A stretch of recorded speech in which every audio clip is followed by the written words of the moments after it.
పిలిచారు కాబట్టి వారు దిగజారిపోకూడదు, వారు మళ్ళీ వెనక్కి వెళ్ళిపోకూడదు, వారు దేవుల్లో ఉండాలి, వారు ఫలించాలి, వాళ్ళ బలపరచాలి అని వాళ్ళతో మాట్లాడటం కానీ వాళ్ళ కోసం ప్రార్థన చేయటం కానీ ఈ రోజున సేవకులకు లేదండి.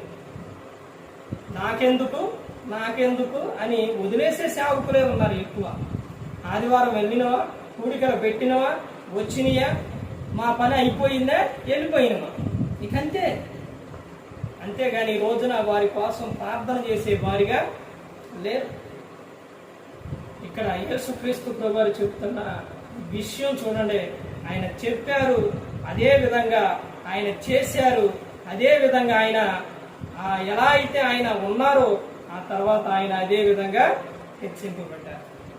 సేవకుల గురించి ముందే యేసుక్రీస్తు ప్రభువారు చెప్పారు, ఇదిగో నాయన మీరు ఎక్కడ